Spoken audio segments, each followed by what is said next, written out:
विद्यार्थियों, आज 26 तारीख है।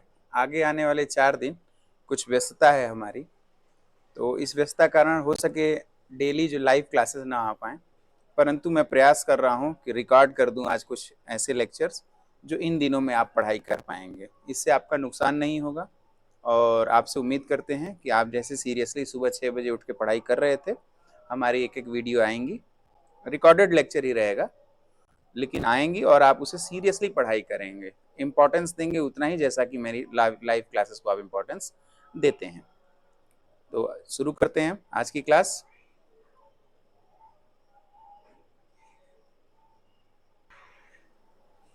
बच्चों,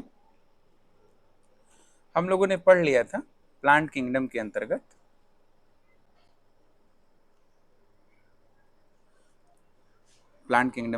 हम लोगों ने पढ़ा था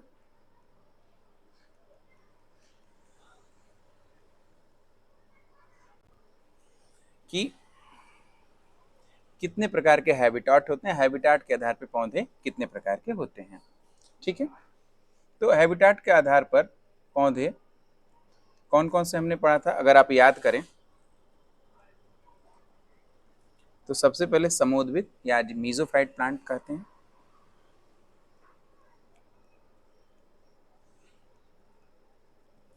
ठीक है, समोद्भिद या मीजोफाइट प्लांट के बारे में हमने पढ़ा था। उसके बाद हमने पढ़ा था जलोद्भिद, जो जल में डूबे होते हैं, जैसे सिंघाड़ा वगैरह के बारे में पढ़ा था, ट्रापा जिसे बोलते हैं,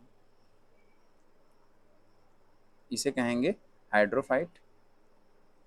हाइड्रो का मतलब वाटर और फाइट का मतलब पौधा, ऐसा पौधा जो जल में हो गया। तीसरा बच्चों हमने पढ़ा था जीरोफिटिक प्लांट के बारे में।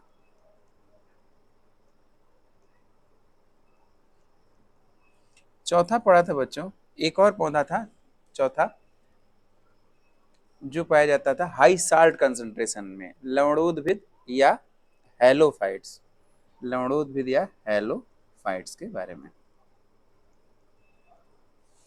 पांचवा बच्चों जिसके बारे में हमने पढ़ा था, जिसके आर्किड का पौधा, पेड़ के पौधे के ऊपर अगर कोई पौधा पाया जाए उसे बोलते हैं क्या, ऊपरजीवी, ऊपरजीवी पौधा। हमने आर्किड का उदाहरण दिया जिसकी जड़ों में वेलामेन नामक ऊतक पाया जाता है, तो इसको हम लोग कहेंगे एपीफाइट्स, एपीफाइट्स।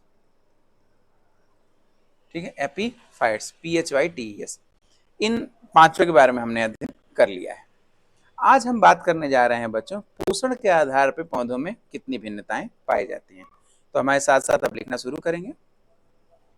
हेडिंग डालिए, पोषण के आधार पर पाई जाने वाली भिन्नता।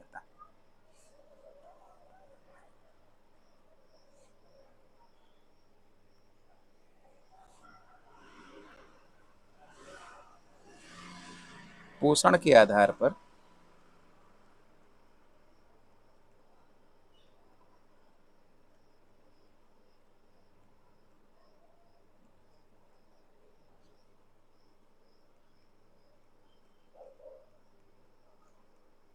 वाली भिन्नताएं।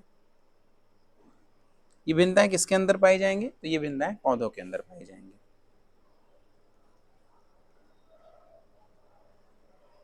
पोषण के आधार पर पाई जाने वाली भिन्नताएं।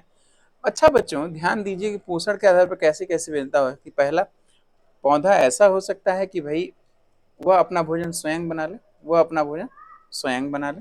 चलिए, एक ऐसे ही बना लेंगे हम लोग।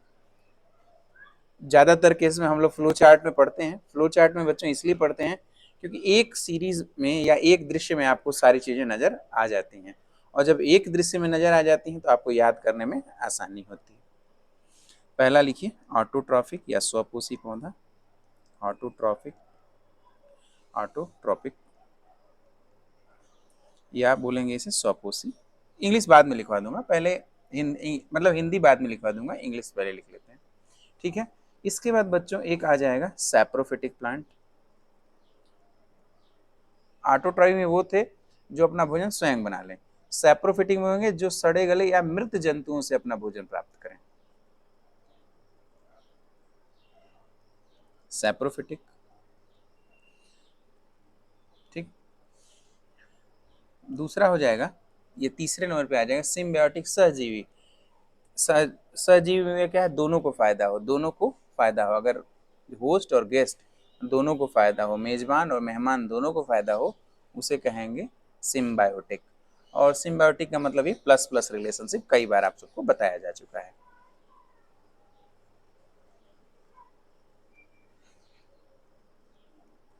Symbiotic plant. अच्छा, अब एक होगा पैरासिटिक प्लांट। यह तो बताया था, पैरासिटिक मतलब जिस थाली में खाए उसी में छेद करे, मतलब जिसके ऊपर पाया जाएगा उसको बीमारी उत्पन्न करेगा।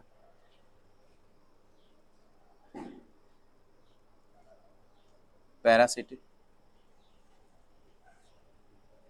पैरासिटिक। अच्छा बच्चों, कुछ पौधे ऐसे भी होते हैं जो कीट भक्षी हों, जो क्या कहें, कीटों को खाएं। क्यों कीटों को खाते हैं? क्योंकि उनमें नाइट्रोजन की कमी होती है और नाइट्रोजन को पूरा करने के लिए सब कुछ है उनके पास हरा भरा पौधा है, पेड़ है, हरा भरा पत्तियां हैं, सब कुछ है। बस अर्थे कमी यह है कि वो दलदली स्थानों पर पाए जाते हैं और वहां पर नाइट्रोजन नहीं है। अब नाइट्रोजन की क्या इंपॉर्टेंस है? नाइट्रोजन की इंपॉर्टेंस मैं आगे बताऊंगा कि डीएनए अगर बन रहा है तो उसमें नाइट्रोजन कितना इंपॉर्टेंट रोल प्ले करता है। मान लो डीएनए नहीं रहा तो आनुवांशिक पदार्थ नष्ट हो जाएगा, तो एक पीढ़ी से दूसरी पीढ़ी तक सूचनाएं नहीं जाएंगी, तो धीरे धीरे वो पौधा ही नष्ट हो जाएगा। इसलिए नाइट्रोजन की उपलब्धता चाहिए ही चाहिए उन्हें। अब नाइट्रोजन ज्यादा मात्रा में चाहिए, इसके लिए क्या होगा, वो कीट पतंगों को आकर्षित करते हैं, बहुत खूबसूरत दिखाई देंगे। कीट पतंगे आएंगे कि चलो चलो देख करके आते हैं, कोई सुंदर दिखाई दे रहा है, और आएंगे बैठेंगे, उसे पकड़ लेगा और उनको एंजाइम की सहायता से गला देगा, नाइट्रोजन को प्राप्त कर लेगा। ये भोजन नहीं प्राप्त करते बेसिकली, ये उनसे नाइट्रोजन को प्राप्त करते हैं। भोजन के लिए तो इनके पास पूरा सिस्टम है, हरे भरे पत्तियां हैं, सूर्य की प्रकाश है, सब कुछ है, बशर्ते नाइट्रोजन की कमी को ये दूर करने के लिए इतना काम ये करते हैं।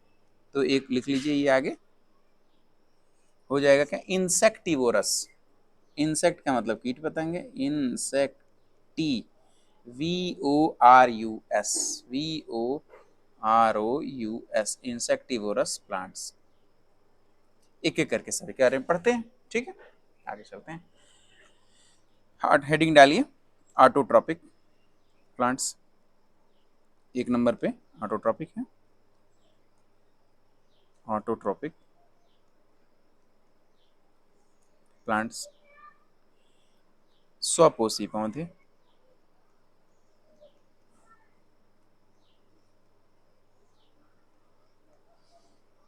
स्वपोषी पौधे के बारे में, ठीक है बच्चों। वह पौधे जो अपना भोजन स्वयं बना लें उन्हें स्वपोषी पौधे कहते हैं। ऐसा आपने देखा होगा, कोई भी प्लांट देखिए, आम देख लीजिए, क्या किसी और से ग्रहण करते? नहीं, सूर्य के प्रकाश में उसकी पत्तियों में जो क्लोरोफिल होता है वो उसकी सहायता से भोजन को प्राप्त करता है, भोजन को प्राप्त करता है, इसलिए ये स्वपोषी पौधा होता है, लिख लीजिए।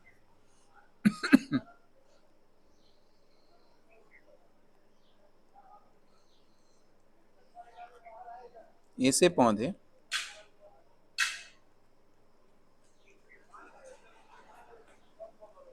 सूर्य के प्रकाश की उपस्थिति में, ऐसे पौधे जो सूर्य के प्रकाश की उपस्थिति में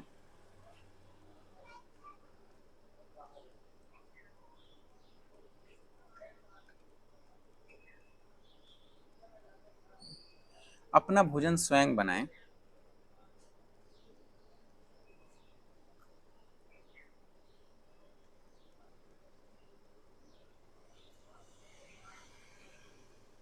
निर्मित करें। शब्द सही है, निर्मित करना, बनाना तो आम भाषा में हो जाती है, निर्मित करें, उन्हें स्वपोषी पौधे कहते हैं,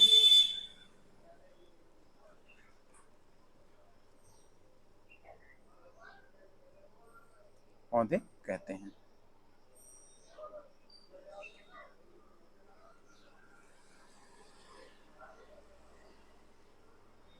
ठीक है, स्वपोषी पौधे कहते हैं। अब बच्चों, कोई भी पौधा देख लीजिए, आम देख लीजिए, अच्छा गेहूं क्या परपोषी है? नहीं, वो भी स्वपोषी है, अपना भोजन स्वयं बनाता है, वो तो इतनी ज्यादा मात्रा में बनाता है कि उससे हम लोगों का पेट भरता है, तो वह भी स्वपोषी क्षेत्र में आ जाएगा। जिस पौधे का नाम लिखूंगा उसका बोटेनिकल नाम भी कोशिश करूंगा कि दे दूं, ताकि आपको प्रैक्टिस हो सके। गेहूं हमने कराया था, तो गेहूं का नाम है ट्रिटिकम एस्टिवम, बोटेनिकल नाम है ट्रिटिकम एस्टिवम। जब आपको ये वीडियो मिलेगी बच्चों, जब मैं गेहूं का बोटेनिकल नाम एक बार बोलूंगा तो आप भी उसे दोहराएंगे, ट्रिटिकम एस्टिवम। बोलिए, ट्रिटिकम एस्टिवम। मैं सामने नहीं हूं, लेकिन इतना ही सीरियस पढ़ना है कि मैं आपके सामने हूं। ठीक है, आपसे मैं ये आशा करता हूं। इसका फॉर एग्जाम्पल, ट्रिटिकम एस्टिवम, इसको क्या कहेंगे? गेहूं।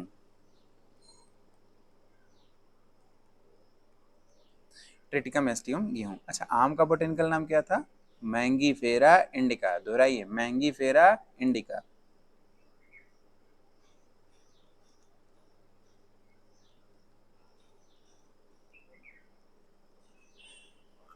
मैंगीफेरा इंडिका, ये है आम। ठीक है, ये है आम। बहुत सारे पते हैं। अच्छा, ओराइजा सेटाइवा, चावल। चावल भी लिख लेते हैं। इससे क्या, हाँ, अंडरलाइन करना बिल्कुल ना भूलें।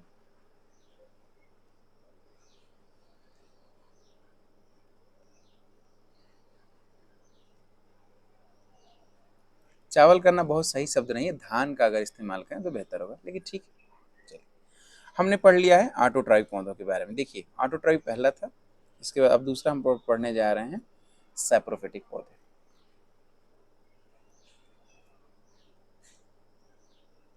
हेडिंग डालिए, सैप्रोफिटिक प्लांट्स। सैप्रोफिटिक प्लांट, इसका मतलब वो पौधे जो मृत पौधों पर या मृत जीवों से अपना भोजन प्राप्त करें, मृत पदार्थों से। एक्चुअली जीव तो रह ही नहीं गए जब मर गए, तो हम ये कह दें कि ऐसे पौधे जो मृत पदार्थों से अपना भोजन प्राप्त करें, उन्हें हम कहते हैं मृतोपजीवी पौधे। सैप्रोफिटिक को हिंदी में कहते हैं मृतोपजीवी पौधे।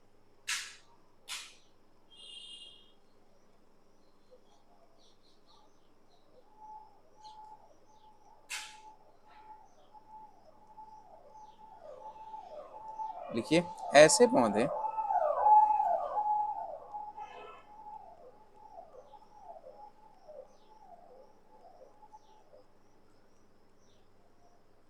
जो अपना भोजन, ऐसे पौधे जो अपना भोजन सड़े गले तथा मृत पदार्थों से प्राप्त करते हैं,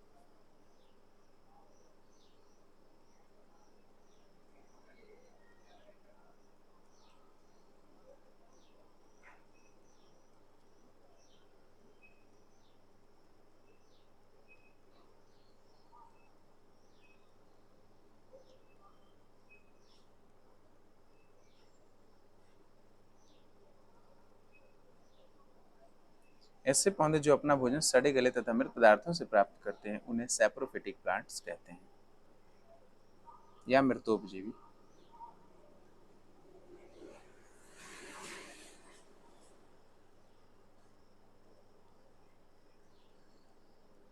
सैप्रोफिटिक प्लांट्स कहते हैं।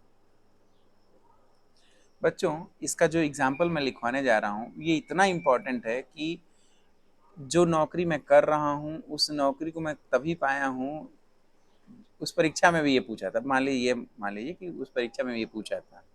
ठीक है, ये तभी मिली है जब इस तरह के क्वेश्चंस में सॉल्व कर पाया हूँ, तब मिलेगी। तो आप इसको बहुत इंपॉर्टेंस दीजिएगा, बहुत मुख्य इंपॉर्टेंट है ये। इसका नाम है मोनोट्रापा, प्लांट का नाम है मोनोट्रापा, ये बोटेनिकल नाम है। फॉर एग्जाम्पल,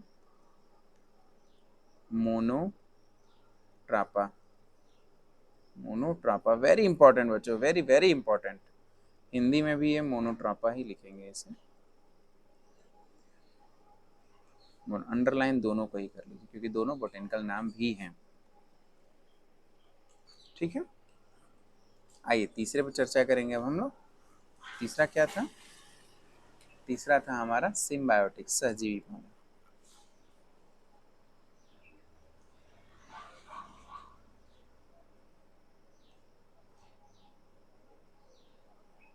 सिम्बायोटिक,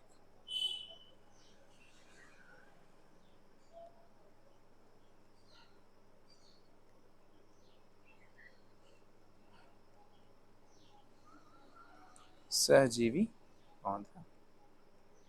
सहजीवी पौधे ऐसे पौधे जो किसी दूसरे पौधे पे पाए जाएं तथा उनके रहने से दोनों पौधों को लाभ हो, उन्हें कहेंगे सहजीवी। साथ साथ जिएंगे पौधे और उन दोनों को ही क्या हो, लाभ हो। इसलिए इसको कौन सा रिलेशनशिप कहते हैं, प्लस प्लस रिलेशनशिप। मैंने ऐसा कई बार आप सबको बता चुका हूँ, क्योंकि भूलिए मत, ये परीक्षा में पूछेगा प्लस प्लस रिलेशनशिप किस में दिखाई देता है, तो सहजीवी लोगों में। जो भी सहजीवी संबंध हैं, सिम्बायोटिक रिलेशनशिप है, उसमें क्या दिखाई देगा, तो प्लस प्लस रिलेशनशिप दिखाएगा। अच्छा, पैरासिटिक हो जाएंगे तो प्लस माइनस रिलेशनशिप दिखाई देगा।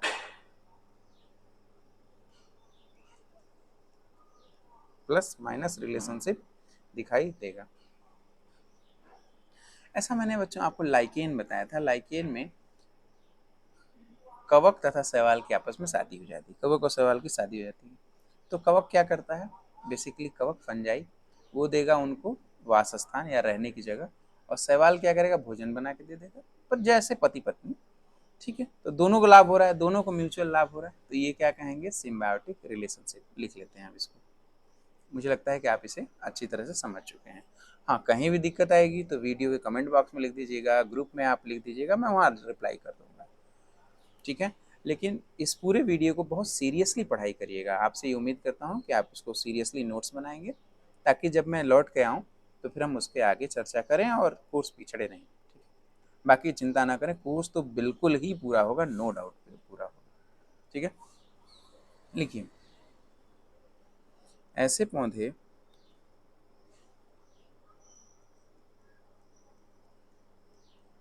ऐसे पौधे जो दूसरे पौधों के साथ रहकर जीवन यापन करते हैं,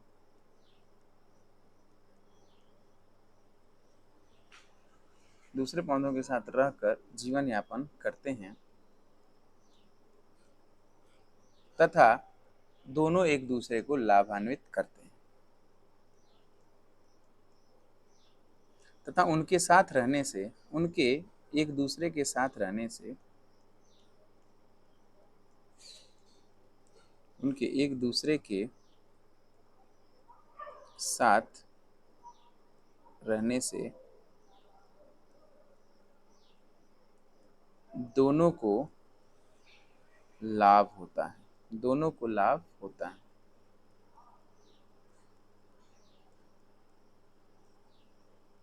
ठीक है, इसीलिए तो प्लस प्लस रिलेशनशिप हुआ। इसका उदाहरण क्या होगा, इसका उदाहरण होगा वो लाइकेन, जिसमें कवक और शैवाल दोनों साथ रहते हैं, मतलब फंजाई और लाइकेन, फंजाई और एल्गी दोनों साथ रहते हैं। For example lichen, LICHEN Hindi में लिखेंगे लाइकेन। इसमें कवक प्लस शैवाल साथ रहते हैं, कवक प्लस शैवाल साथ रहते हैं। अच्छा, एक और उदाहरण है बच्चों, एक राइजोबियम नामक बैक्टीरिया है, मैंने बताया था आपको कि वो दलहनी पौधों की जड़ों में पाया जाता है, नाइट्रोजन फिक्सेशन करता है, वो भी लिख लीजिए। ये पहला उदाहरण मान लीजिए। दूसरा उदाहरण है राइजोबियम जीवाणु, राइजोबियम बैक्टीरिया। क्यों अंडरलाइन किया, क्योंकि ये वैज्ञानिक नाम है, बैक्टीरिया। ओह सॉरी,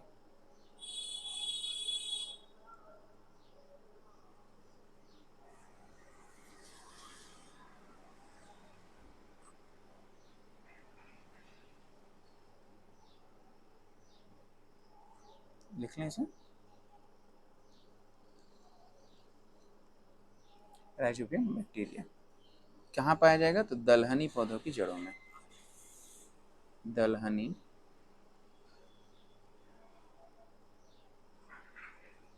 पौधों की जड़ों में पाया जाता है। जब निकालेंगे, अरहर की जड़ को निकालेंगे ना, तो गोल गोल गोल गोल दिखाई दे, गांठे दिखाई देते हैं, उसी गांठों में ये पाए जाते हैं बच्चों। और काम क्या करेगा, ये काम करेगा नाइट्रोजन के फिक्सेशन का। फायदा क्या होगा, ये तो कर रहा है काम, इसको क्या फायदा हो रहा है, इस नाइट्रोजन फिक्सेशन करके ये दे देगा किसको, पौधे को नाइट्रोजन, पौधा इसको क्या शेल्टर घर दिया है इसको रहने के लिए, ठीक है, ये मकान मालिक है पौधा इसका। दलहनी पौधों की जड़ों में पाया जाता है।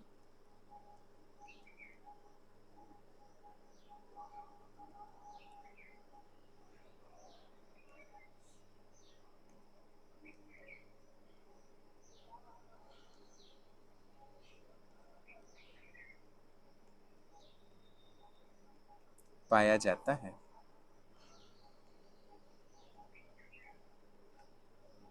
तथा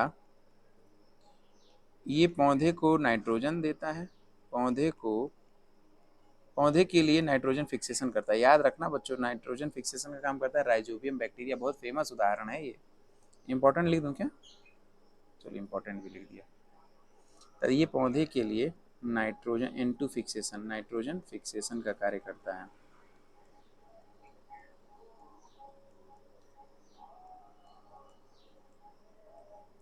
तथा पौधा इसे आवास तथा भोजन प्रदान करता है।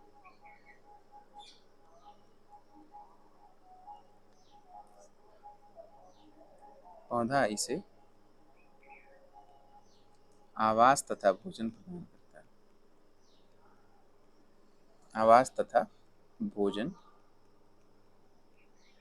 प्रदान करता है।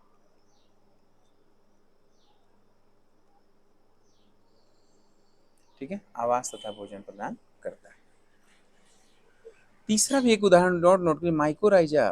बड़े बड़े पौधों की जड़ों में क्या होता है कि एक्स्ट्रा रूट बन जाती है, रूट हेयर्स एक्स्ट्रा बनाई जाती है ताकि वो ज़्यादा से ज़्यादा एब्जॉर्प्शन कर सके। बताया गया था माइकोराइजा उच्च वर्गीय पौधों की जड़ों में कवक जो पाए जाते हैं, कवक पाए जाते हैं, सजीवता के रूप में रहते हैं, उसे क्या कहेंगे? माइकोराइजा। तो माइकोराइजा लिख लीजिए मेरे। माइको हेडिंग नहीं, एक्चुअली माइकोराइजा उदाहरण है। माइकोराइजा ऐसे कवक जो उच्च वर्गीय पौधों के साथ की जड़ों में पाए जाएं सहजीवी संबंध के रूप में। ऐसे कवक, कवक को अंग्रेजी में क्या कहेंगे? फंजाई। कवक को क्या कहेंगे? फंजाई। जरूर दोहराई, जब मैं पूछूं क्या कहेंगे तो दोहरा लिया करना। इससे क्या होगा? माहौल बना रहेगा, 1 घंटा आपको बैठ के पढ़ने का मोटिवेशन मिलेगा बच्चों। ऐसे कवक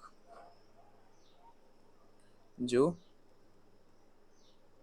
जो उच्च वर्गीय पौधों, उच्च वर्गीय पौधे से क्या मतलब होता है? उच्च वर्गीय पौधे में सभी पौधे बच्चों, आम हुआ, बरगद हो गया, तमाम पौधे, पीपल हो गया, सब उच्च वर्गीय हैं।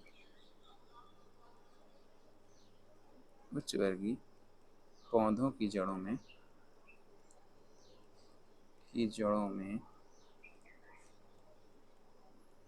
रूट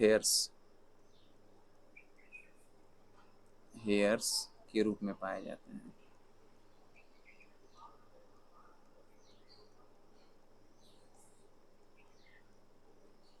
पाए जाते हैं, उन्हें क्या कहेंगे? माइकोराइजा कहते हैं।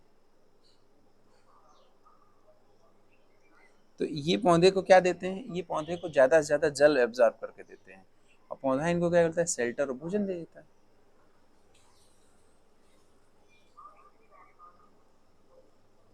इन्हें माइकोराइजा कहते हैं। इन्हें माइकोराइजा कहते हैं। ठीक है, हो गया। अब बच्चों बात करेंगे चौथा, पैरासिटिक प्लांट के बारे में।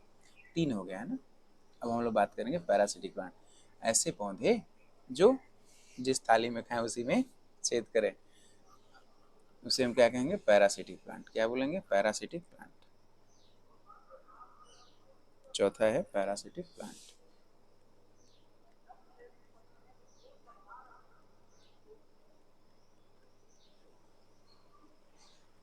परजीवी पौधे। परजीवी पौधे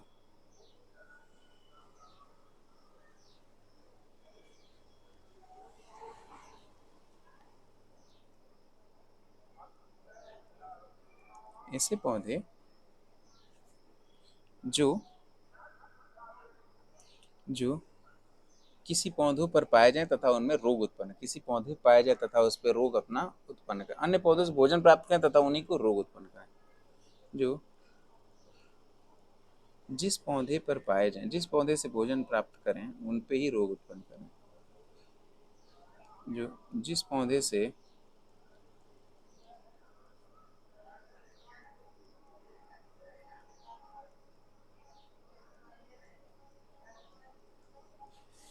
प्राप्त करते हैं उन पर ही रोग जनत उन पर ही रोग करते हैं, रोग करते हैं। ठीक है, उन पे ही रोग करते हैं। ऐसे पौधों को पैरासिटिक प्लांट कहते हैं, या कौन सा प्लांट कहेंगे, पैरासिटिक प्लांट कहते हैं या परजीवी पौधे कहते हैं। ठीक है, कहते हैं परजीवी, करते हैं उन्हें ही परजीवी पौधे कहते हैं।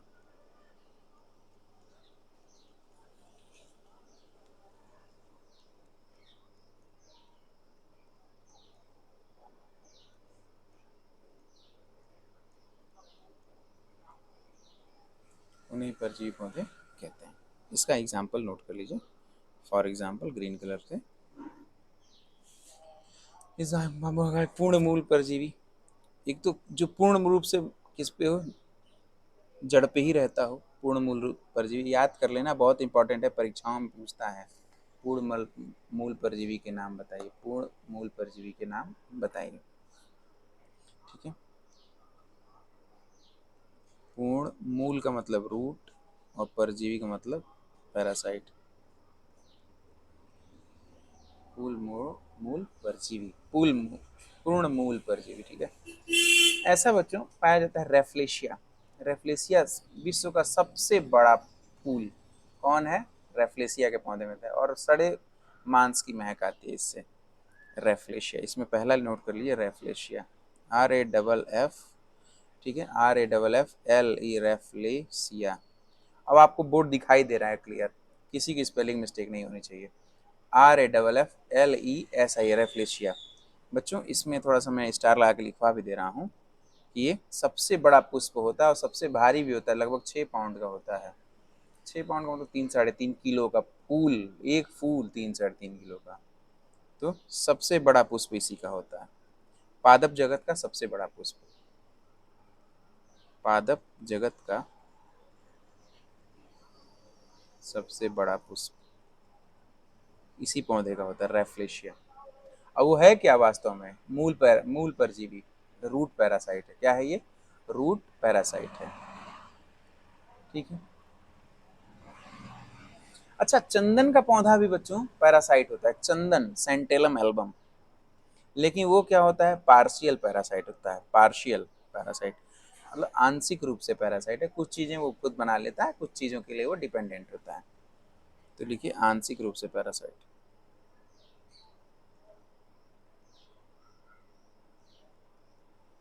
आंशिक मूल, आंशिक मूल पैरासाइट, यानी कि आंशिक रूट मूल परजीवी,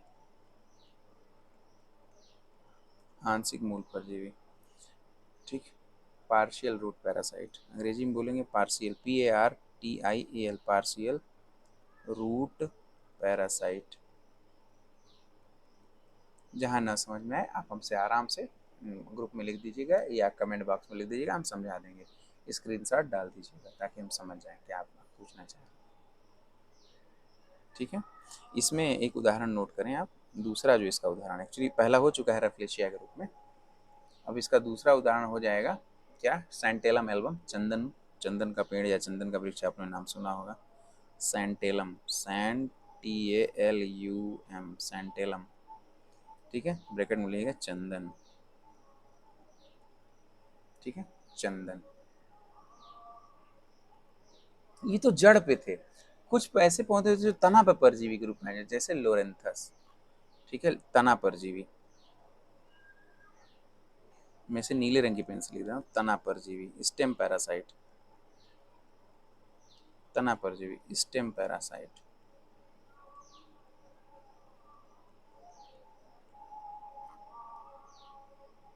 स्टेम पैरासाइट, स्टेम पैरासाइट। ठीक है, ये कौन से होते हैं, तना परजीवी, लोरेंथस। लोरेंथस एक पौधा होता है बच्चों जो कि तने के ऊपर उगता है, लाल रंग का फूल उसमें होता है, लोरेंथस। ठीक है, एक और नोट कर लिए, विस्कम, विस्कम भी, विस्कम। तो ये दो, ये 3 नंबर पे ये आ जाएगा, ये 4 नंबर पर आ जाएगा। ठीक है, नोट कर लो। अब आगे चलते हैं बच्चों, यहाँ पे हो चुका है सिम्बायोटिक पैरासिटिक। अब इंसेक्टिवरस फ्लो। बच्चों I can't tell you how much important is this, it is very very important because it is insectivorous. ऐसे पौधे जो जीवों को खाएं, कितना आश्चर्य की बात है। और 11th लेवल पे तो ये बहुत ही इंपॉर्टेंट, 11th क्या, सच सच बताऊं तो ये कंपटीशन में पूछे जाते हैं ये प्रश्न, कि ऐसे कौन से पौधे हैं जो किस पे पाए जाएं, जो कीट पतंगों को खाएं, कीट। ठीक है, अक्सर लोगों से पूछा जाता है। और कारण क्या था कीट पतंगों का? नाइट्रोजन को पाने के लिए। दलदली स्थानों पर भोजन, दलदली स्थानों पर क्या पाए जाते हैं? कम पाया जाता है नाइट्रोजन। उसकी पूर्ति के लिए वो क्या करते हैं? इंसेक्ट को पकड़ते हैं, उनको एंजाइम की सहायता से गला देते हैं, जब वो लिक्विड बन जाता है तो उसको चूस लेते हैं, अंदर चला जाता है। ठीक है, ऐसे बहुत सारे पौधे हैं, घटपर्णी है, तमाम पौधे हैं, मैं उसके नाम लिखवाने जा रहा हूँ। सीरियसली आप लोग उसे देखिए। ठीक है, हेडिंग डालिए 5वां,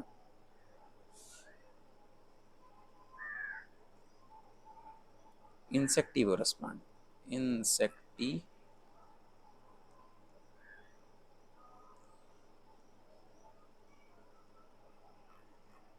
इंसेक्टिवोरस प्लांट। ठीक है, इंसेक्टिवोरस प्लांट, कीट भक्षी पौधे।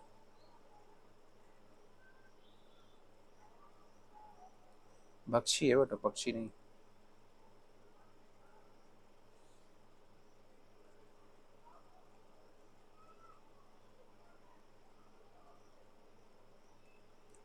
कीट भक्षी पौधे, ऐसे पौधे जो कीट पतंगों खाएं उन्हें कीट भक्षी पौधे कहते हैं।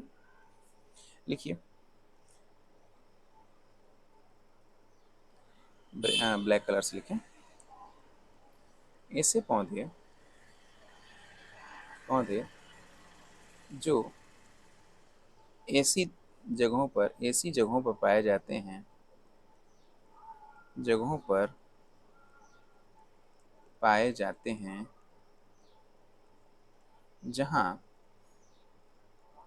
किसकी कमी होती है? नाइट्रोजन की कमी होती है। जहाँ नाइट्रोजन की कमी होती है।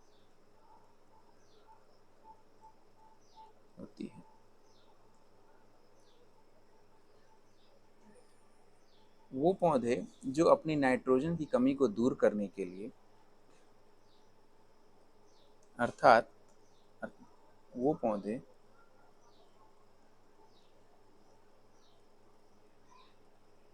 जो अपनी नाइट्रोजन की कमी को दूर करने के लिए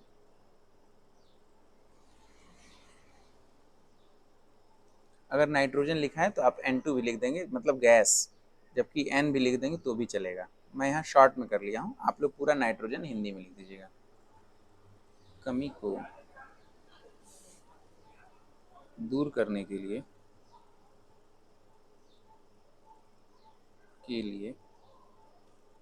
कीटों को एंजाइम की सहायता से गला करके खा जाते हैं।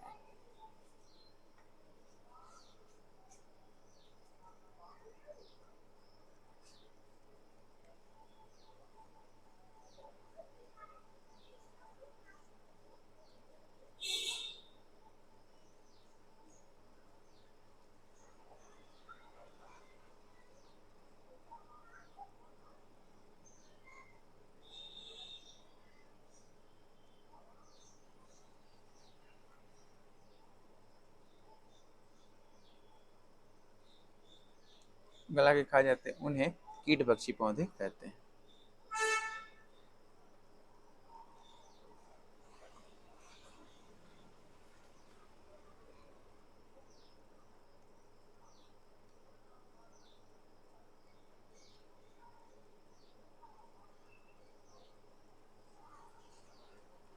कीट भक्षी पौधे कहते हैं। इसमें कुछ इंपॉर्टेंट नाम नोट कर लीजिए, इंपॉर्टेंट नाम। पहला है ब्लैडर वर्ट, ब्लैडर वर्ट, बोटेनिकल नाम है बच्चों, ब्लैडर वर्ट, यूट्रिकुलेरिया, एक साथ ही है, ब्लैडर वर्ट यूट्रिकुलेरिया।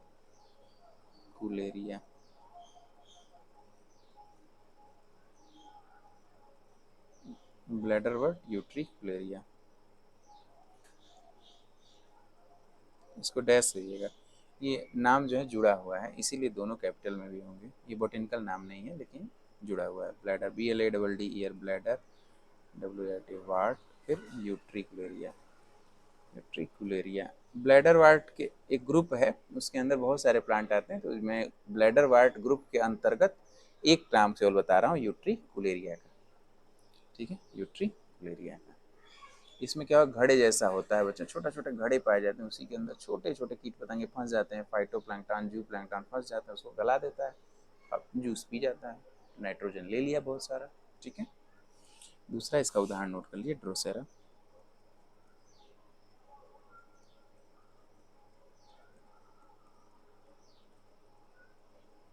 उदाहरण है ड्रोसेरा। ठीक है, इसका उदाहरण क्या है, ड्रोसेरा।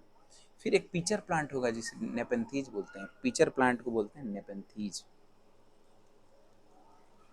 पूछा जाएगा पिचर प्लांट क्या है, तो एक प्रकार का क्या है ये, एक प्रकार का इंसेक्टिवोरस प्लांट है, एक प्रकार का इंसेक्टिवोरस प्लांट है पिचर प्लांट।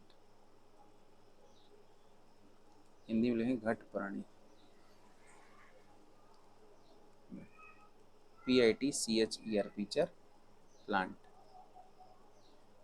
इसका इस पिचर जैसा ग्रुप होता है, उसके अंदर क्या पाया जाएगा, नेपेंथीज नाम का होता है, नेपेंथीज, THES, नेपेंथीज, पिचर प्लांट या नेपेंथेस। ठीक है, इसको अंडरलाइन कर दीजिएगा। ठीक है, अब इसके साथ समाप्त हो गया कि भाई कितने प्रकार के भोजन के आधार पर कितने प्रकार के बांटे गए थे पौधे। अब हम नेक्स्ट वीडियो में बात करेंगे क्लासिफिकेशन ऑफ द प्लांट। वही वर्गीकृत किया गया ना, इस पौधे को कैसे वर्गीकृत किया गया। जब भी बच्चों हम बात करेंगे, किसकी बात करने वाले हैं, नॉमेनक्लेचर की बात करेंगे, क्लासिफिकेशन की बात करें, सबको मिला देते हैं तो टैक्सोनॉमी बनती है। ठीक है, क्लासिफिकेशन, नॉमेनक्लेचर, आइडेंटिफिकेशन, इन तीनों को मिलाने से क्या बन जाता है, हमारे टैक्सोनॉमी का निर्माण हो जाता है।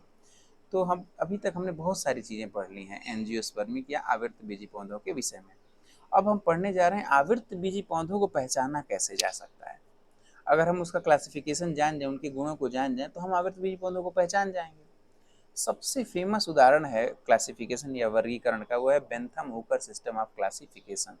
बेंथम हुकर के द्वारा दिया गया पौधों के लिए वर्गीकरण। तो नेक्स्ट वीडियो में हम देखेंगे कि बेंथम हुकर ने क्या वर्गीकरण किया था और कैसे किया था। अभी इसको आप लोग सीरियसली इस नोट्स को बनाइएगा, प्रॉपर नोट्स मेंटेन कर लिएगा। नेक्स्ट वीडियो यानी कि अब अगले दिन के जो आएगा वीडियो, वो अगले दिन के लिए आएगा। अब आप उसे अगले दिन देखिएगा और फिर नोट्स बना लीजिएगा उसका। ऐसा करके उम्मीद करता हूँ अगर मेरे पास समय मिला तो हम और वीडियो डाल देंगे। फिलहाल के लिए इतना ही। ऑल द बेस्ट, अच्छे से पढ़ाई करिएगा।